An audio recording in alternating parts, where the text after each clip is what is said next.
Welcome back to the program. Now we're talking politics. To my immediate right is Mr. Femi Adesina, the Special Advisor to the President on Media and Publicity. To his right is Mrs. Osai Ojigo, who is the Country Director of Amnesty International. Lady, gentlemen, thank you for joining us. Thanks for having me. Today we're talking about the security situation in the country. Before we even get into that, I want to first ask you, Mr. Femi Adesina. The president walked 800 meters. Every time I have him on, he's always a great time because he's always laughing. He walked 800 meters. Does this determine his fitness to run for president? And by the way, when I say run, I don't mean he's physically running to the presidency seat. So what does that mean, his 800 meters walk? Why do you think that is enough of a criteria for him to become president again in 2019?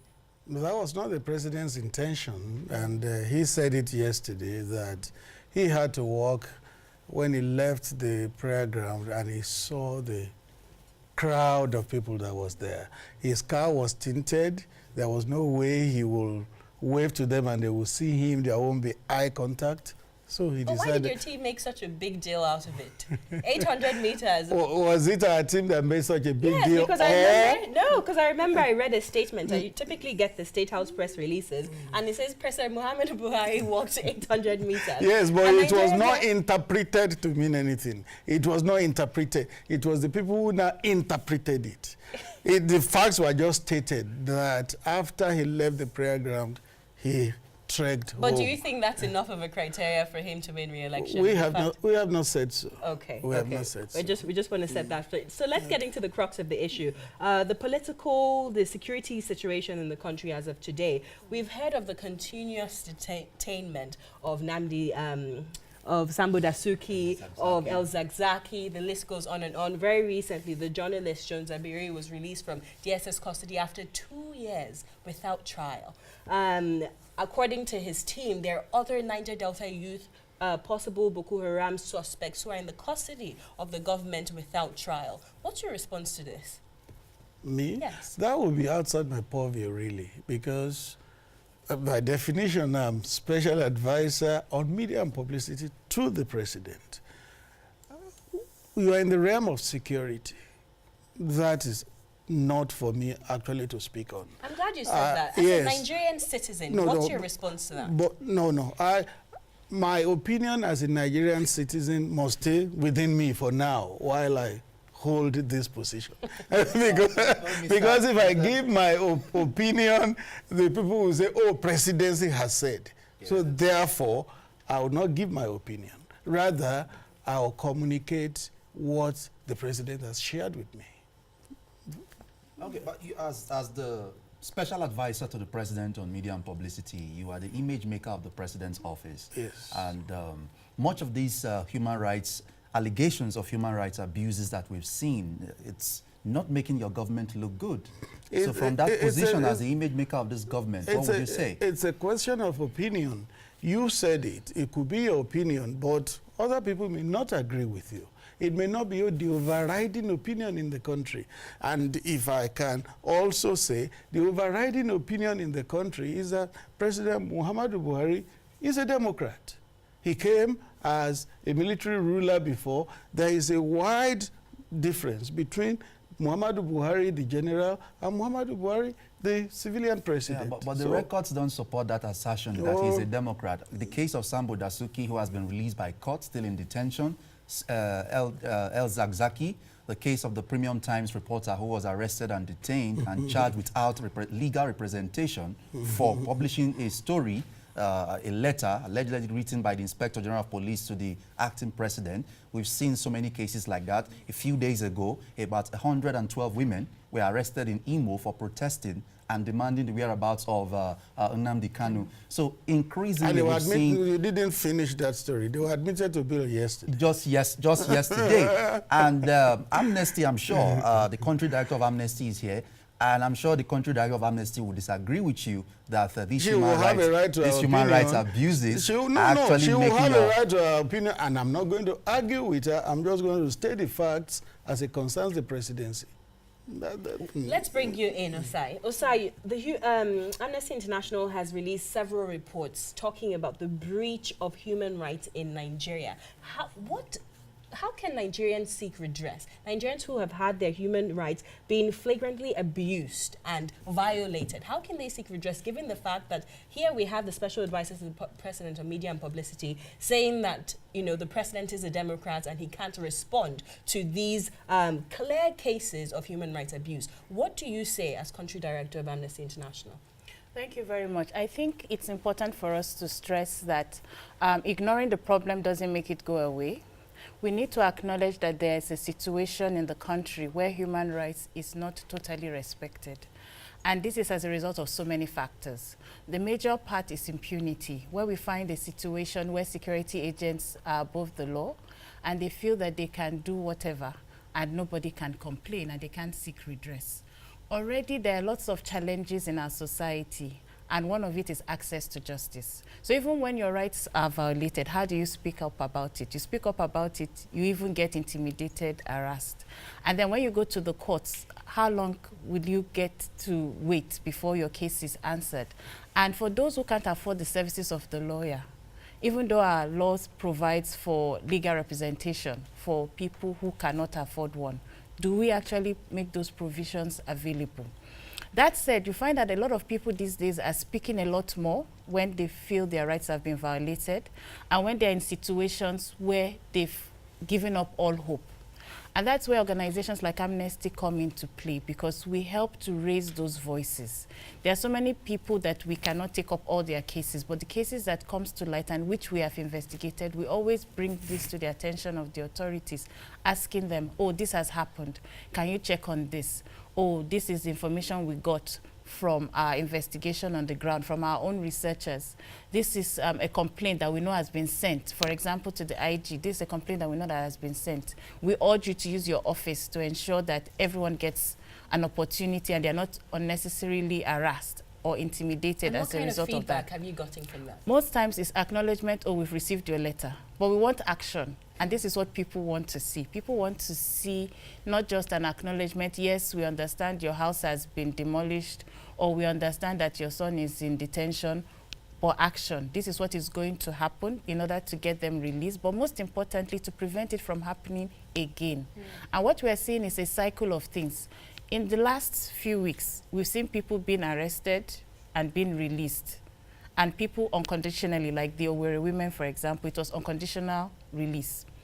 But I can tell you, next week, we'll get another series of arrests again. So what are we learning from the previous incidents?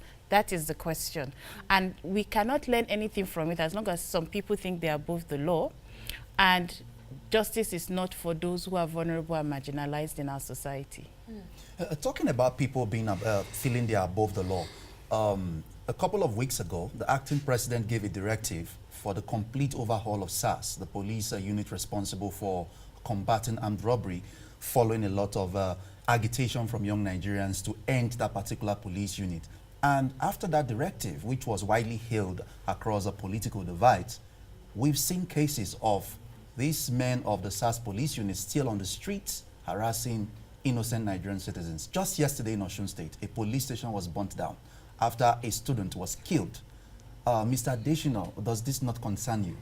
The information you give out is not often complete. You give out the part that suits you, that favors you. A police station was burned down because a student was killed, and what happened? The policeman has been arrested. The DPO has been interdicted. But why did that happen in the first place? No, you can't. In a society. I'm tying that to what she said about the impunity, that people feel they can always break the law. What I would like to encourage you and our friends and colleagues in the media is that when we give out information, let's give out the totality of information so that we don't give out what just suits us at any given time. That happened in Osun, and something has happened. So you should have completed the story so that those who didn't know will have the full picture and not just have a biased picture. What my colleague is asking is, what proactive measures is your government taking? Ensure it doesn't because we can't have these human rights violations keep on happening and the government reacts to them. You see, we're losing lives, we're losing properties. It's often interesting when we hear about proactive and reactive and all that. There are some things that you cannot second guess, you cannot predict to happen. As long as we live in a human society, there are certain things that happen everywhere all over the world. So what proactiveness can you talk of in terms of police did this to some citizens? It happens everywhere. Don't you see in America when people are beaten up and kicked right But on the Adesina, road we by can't use the bad police? examples to justify So, bad examples. you- I no, think that the no. fact that it happens in the This- West this- does not mean do you it has think- to happen do here. you- no, We are no, looking at it the happens best- everywhere. The best practices. I'm not here to argue, and I don't want to argue. So if you ask me a question, let me answer it. If you want to ask, I'll keep quiet, you ask. Now, the thing is, anywhere you have human beings, you have security agents, there will always be, once in a while, some friction. And once it happens, let it be sorted out. In Oshun, something happened. Unfortunately, a student was killed. And now that policeman has been arrested, and I think the DPO in charge of the station is also brought in for questioning. It's unfortunate.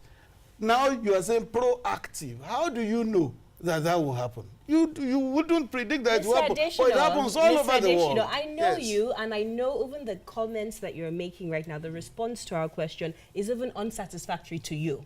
Because when I tell you, when I tell you that Nigerians You all can over, say there's that. every No, single day, Ozazu, we're hearing feedback you- from Nigerians that their human rights are being violated by SARS. You And have you're saying that assumed. the government cannot be proactive, take proactive measures to stop this. No, I won't let you get away with No, that. this is unfortunate, Mr. Adesina, and I really want a satisfactory response from you. No. If you are unsatisfied, you have a right to be dissatisfied.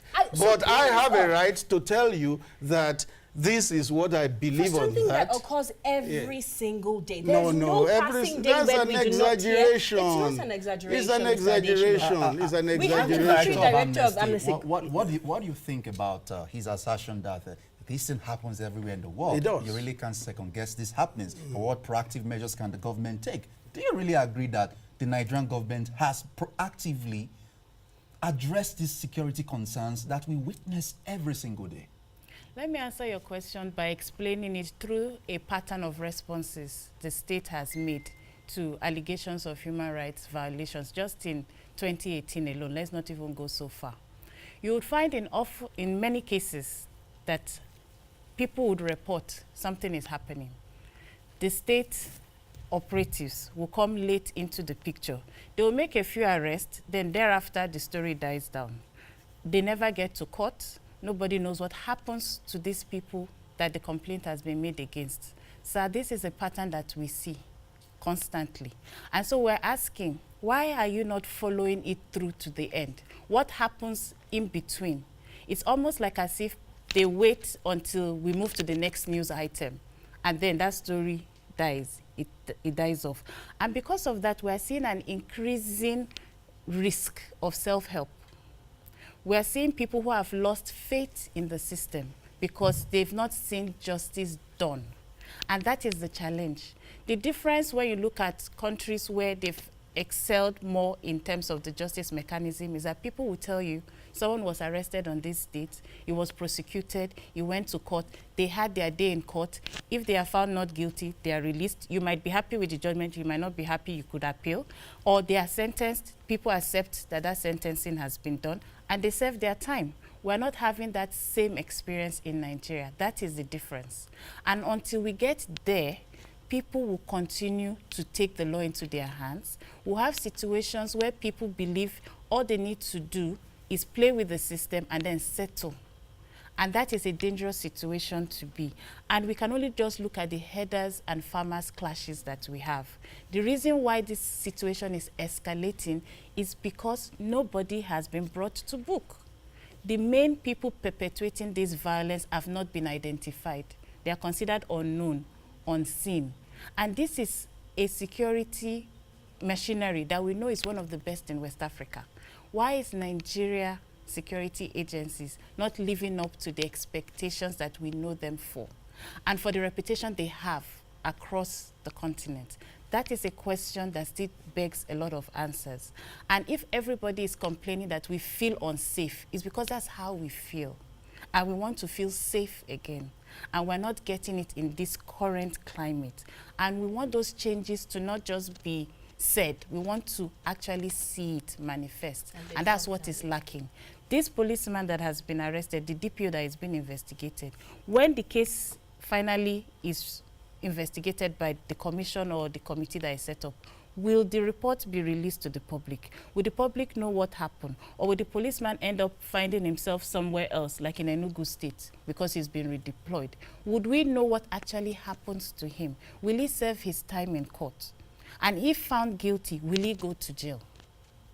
These are questions that are still unanswered. And like we all know, in a few days again, if something else happens, we forget this part of the story. But what we want the government to do is you follow it through to the end and say, oh, remember 6 months ago, this station got burnt. We carried out this investigation. This is the findings of our investigation. These are the steps we have taken. Then people begin to renew confidence in what the state can do. What and I really know want that to know, Osai, also it's a totality of everyone. Amnesty acting International together. has operated in Nigeria for quite a few years. I know you just joined in as country director, I believe, in 2017. Yes. Yes. Boss, I know you have records that we can compare and contrast. You've done several investigative reports or investigations into human rights abuses across the country. In 2015, prior to President Muhammadu Buhari taking office, we had the insecurity issue of Boko Haram. Most Nigerians know that this is better off today in terms of bombing, killings and everything than it was back then before President Muhammadu Buhari took office. However, we've seen the increase in police brutality, we've seen the increase in herdsmen, farmers clash. I want to know, has your report been, what's the response to your report so far, back then and now in comparison? Do you believe that Nigerians are better off today than they were prior to President Muhammadu Buhari taking office? And do you believe that your concerns that your organization brings up is adhered to now as compared to, you know, as compared to 2015? You're correct to say that Amnesty International has always worked on Nigeria. The office was eventually opened in Nigeria in 2015, but you can trace Amnesty reports back to the 8 days of military dictatorship. Of course, people still remember the Ken Saro-Wiwa cases. Amnesty was also involved in raising human rights abuses during that period. If we look at the reports Amnesty has produced in the past compared to the present and the responses of the government, you would find that we have seen a marked difference in terms of the responses. Government responds more now in terms of our reports, both the negative and the positive, either attacking and threatening Amnesty for always fixating on the security situation. But the government has been more responsive. Okay. I must raise that fact. And we've also seen a few changes. We believe it's as a result of all the work we've been doing, not just what we've done in the last few years. So it's an accumulation of the work. And one of the things the government has done in response to our reports is to set up panels. What they're not doing is revealing what those panels have said, even when they are public panels, like the Presidential Investigative Panel on military compliance with human rights standards. That panel concluded its findings last year, submitted its report in February. We're still waiting, and I'm glad that Mr. Adesina is here. Please, we're still waiting for Mr. President to kindly release this report to the public. Well, you should know how government functions. It's not everything that is released at a particular time. There are some reports that until maybe they are declassified, they may not be released. But we heard you because this was a panel that it did something that people thought could not be possible in Nigeria. We had civilian oversight. We had judicial oversight over military actions done prior and during. And we had the opportunity of the panel going across the different geopolitical zones in Nigeria. It's actually a milestone, and we think it will be a disservice to Nigerians who participated in the panel public hearings, as well as who followed the panel throughout its investigative process, not to have an opportunity of having that report released. Well, let me just make a point there. What you also will need to know after such a panel sits and submits report and the report is studied, you know, because a president has a global picture of what is happening, he then determines whether this should be released now or released later or not released at all.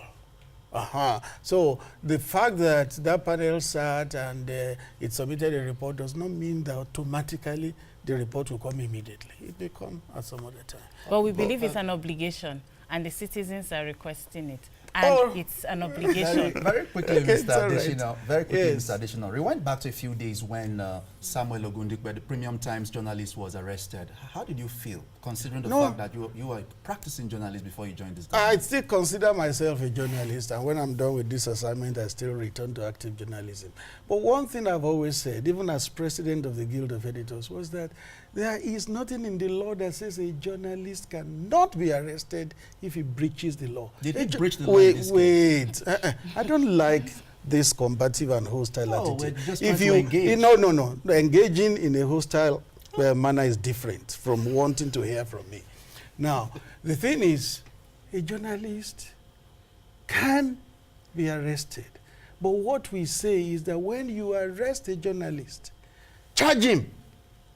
Don't hold a journalist in indefinite detention. That would not be right. Don't even hold anybody in indefinite detention. It's against human rights. So, a journalist who goes against the law can be arrested, but charge him immediately. Don't brutalize him. That's what we are saying. What I'm saying, yes. Do you think Samuel Ogundikwe breached the law by publishing that letter? No. That question is unfair to me because you don't ask me, do I think? My duty now in the position I occupy is not for me to come and talk about what I think. No. But you just said he breached the law. Did I say so? I said if. breached. Oh, yes. But in this case, he was arrested. So what exactly are you saying? If he was arrested means that maybe the police this time feels that he has done something unfair. I'm asking, what do you feel? Okay, why do you keep repeating the same thing? I don't talk about my feelings. I speak for the president. As a journalist, what do you think? No. Once I say it now, the next thing will be the presidency says the journalists break the law. No. I talk about facts now. I don't talk about my opinion. I talk about what the president has said in my hearing and what is his position on certain issues. But ethically, are journalists allowed to publish materials that they have access to, like in this particular case, ethically? What is journalism all about? Journalism is about ferreting out information. Precisely. But a journalist must also be able to discern between what is in public interest and what is not, what is in national interest and what is not. I'm not talking about that specific instance. I'm talking generally. And if you think something is in public interest and it will not hinder national security and national cohesion and society equilibrium in any way, a journalist is at liberty. Very lastly, I just want to give you 1 minute to round up. The 2019 elections are approaching. What can we expect from the Muhammadu Buhari administration in terms of securing lives and properties of Nigerians across the country? Yes, you know that the Constitution says that the government has the duty of securing lives and property. And the Muhammadu Buhari administration will take that part of this Constitution very serious. It's the responsibility of government to secure lives and property. Despite all that has happened in the country, the different killings and all that, it's still the duty of government to secure lives and property. But then, it's a collaborative thing. The people must also collaborate with the government to engender a safe society. Osai, how do Nigerians protect themselves ahead of the 2019 elections? Nigerians have to take a stand. We have a situation now where things escalate because people don't take a stand when it starts small. So when you see a wrong being done, you need to speak out. You need to alert the authorities, and you need to ensure that you follow it through as well. And that those early warnings that we send to the authorities, please share it, please document it, please ensure that you're also clarifying the information because time is of the essence. And we see how quickly things can get out of hand in politically infused situations. And so we need to ensure that we're all working together and we're all speaking up when we see injustices being done. Thank you so much. Well, a final word I'd like to say. The country director of Amnesty said the government today responds more to their reports. And I want to thank her for that. Government in Nigeria should continue to improve. It doesn't mean if this was done like this under the military, it should always continue like that. She has said it, and it's on record that government responds more to their report. And that shows that we are on the road. However, we have said, and Nigerians have said, that the government needs to take more proactive measures in securing the lives of Nigerians. Thank you so much, Mr. Adesina. Thank you so much, Mrs. Ojigo, for your time. We'll take a break right now, and when we return, more on The Weekend Show. Don't go anywhere.